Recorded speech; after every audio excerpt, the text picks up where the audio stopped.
What's up, everybody? Happy Wednesday. Today I want to start off with an awesome cameo by the one, the only Boo, because Boo is going to be exemplifying the best strategy that you can implement when nighttime hunger hits and you want to avoid it. So let's go check out what Boo is doing. Now, bear with me. We have to be very quiet. I might have woken him, but as you see, he is sleeping. I just wanted to basically say hi to Boo. He doesn't seem too excited to see us right now. But there he is, and yes, happy Wednesday, guys. A little Boo preview for it. Maybe he'll join us later, maybe not, who knows. But tonight, let me get settled, and we will dive into strategies you can use to fight that reoccurring nighttime hunger that's causing you to go off track, to eat off plan, and ultimately derailing your diet, your progress. Nothing fun or nothing optimal comes out of consistently eating over your plan by indulging at night. So, real quick, in the comments below, let me know, just this week, have you thought about sticking that hand in the cookie jar, grabbing an extra piece of candy, consuming calories you know you shouldn't be consuming because they are not in line with your plan? Put the big yes below. Let me know if you've thought about it. Let us know if you have already indulged in a little extra. It's okay. We are all here working to get better, to support one another, and by the end of this video, you're going to have actionable takeaways to adjust your nutrition plan down to the specific gram or ounce of food, ultimately to allow you to actually enjoy the feeling of eating more food in the evening without going off track of your plan. So that's right, we're going to talk about eating more food in the evening, yet staying on plan. How the hell does that work? Well, before we dive in, let's do a quick review. If you are not setting yourself up for success, oh, Jackie, popcorn. Yeah, if you saw my Instagram story yesterday, I had a popcorn debacle. That's a different story for a different time, but literally on my Instagram story. See what I did there? Okay, back on track, Paul. Anywho, if you remember, setting yourself up right from breakfast can dictate whether or not you feel hungry during the day. If you're skipping breakfast, wow, popcorn lovers, awesome. If you're skipping breakfast, having a protein poor or low fiber breakfast, you're jump starting that overwhelming feeling of hunger. You're essentially feeding it fuel so that by the time your caffeine dwindles throughout the day, the focus and stress finally start to decrease after work, ultimately, you're ravenous when you get home because you have not primed yourself appropriately nor set yourself up for success to have an even keel appetite. Well, what do? There's a few things. The first thing I want you to do, popcorn lovers, do I need to, oh, family size bag, someone was watching, yep, guilty right here.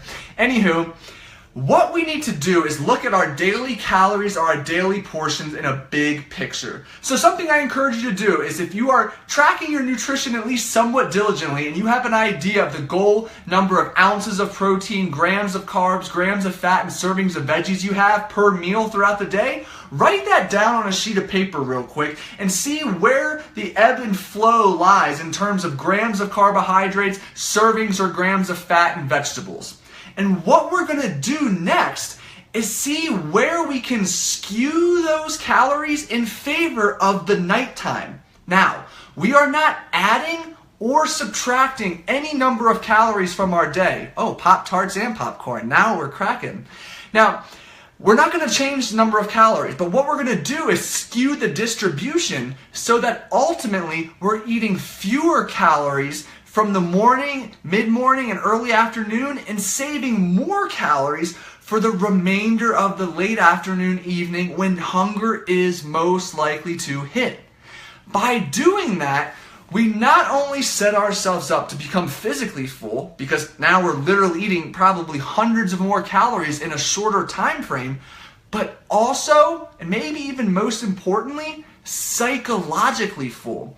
Now we have a large volume of food on our plate, maybe even multiple plates, that ultimately allows us to feel as if we're indulging in all of these extra calories with a big smile on our face, but By skewing calories to later in the day, we're actually not eating off plan whatsoever. We're still eating the same number of calories, which hopefully is aligned with your nutrition goal, whether that's weight loss or just maintaining your weight. So again, step number 1, after writing down what your day looks like in terms of calories and portions, is to see where you can shift calories away from the early part of the day and into the evening. Now, I know a common question is going to be, what if I train first thing in the morning?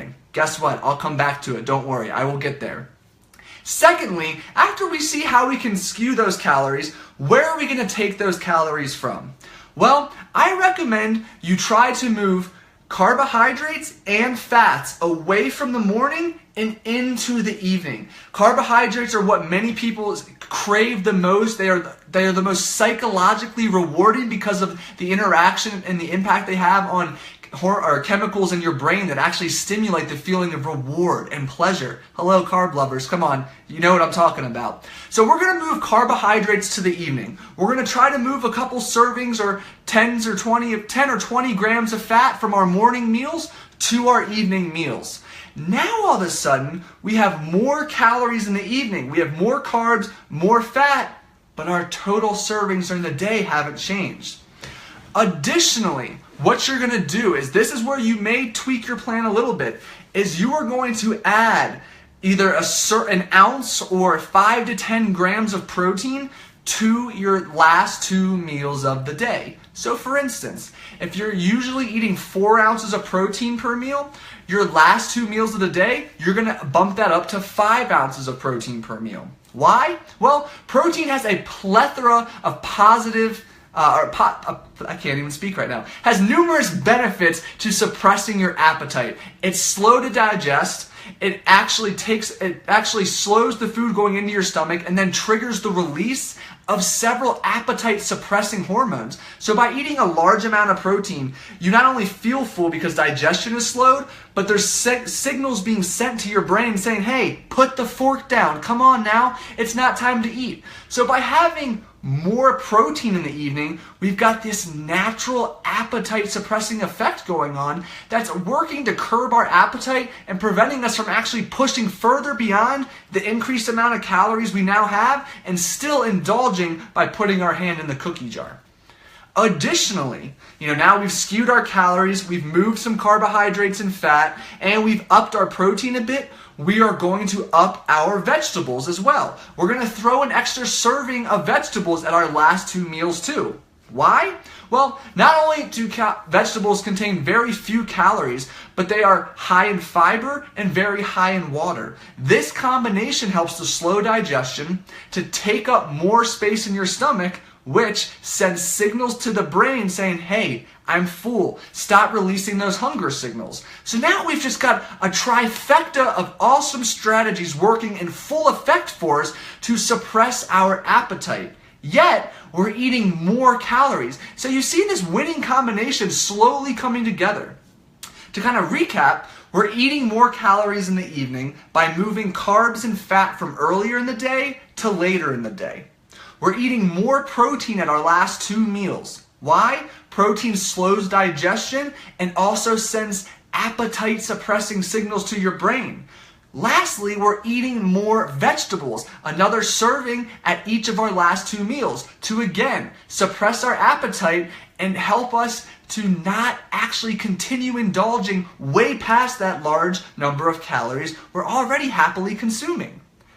Are you following so far? So remember, we're shifting our calories more towards the evening, more protein, more carbs, more fat, more veggies, all in those last 2 meals. So, anywhere from 4 or 5 p.m. and beyond, the time you are most likely to overindulge. Now that stress is lower from the workday, caffeine has run its course, and you finally have time, a minute to think about food. Well, maybe in some of your cases, you're always thinking about food. Join the club. I know that feeling. But anywho, it's an awesome strategy to actually set yourself up to feel physically and psychologically full and to actually stay on plan. you're not deviating from your plan if you're still eating the same number of calories. And even if you're eating a bit more vegetables, an extra ounce or two of protein, it's such a minuscule amount of calories that's going to have such a tremendous positive impact in the long term, because sure, maybe you're eating 80 to 100 more calories in that given instant, but it prevents you from indulging in 500 to 1,000 more calories every couple days because you're ravenous. So do the math. It works out in your favor. The return on investment is huge. Now, appreciate the like. Thank you. So I got a question. Let's see. What if I stress eat when I get to work too? Let's see. Stress in the morning. Okay, excellent. So stress eating is something that's going to be a little outside the scope of this particular video, and I like this. I'm going to make a note right now so I don't forget, actually, about how we can cope with, that emotional reaction to something stressful and how we can utilize food and fluids in our favor. And I'll link a video below as well. It's 3 strategies to crush a craving, which may result as stress, and it's 3 fun things you can do. Well, may or may not be fun, but 3 things you can do to crush that craving, and that may be related to stress eating, Patricia. So I'll put that below after, and you can check that out.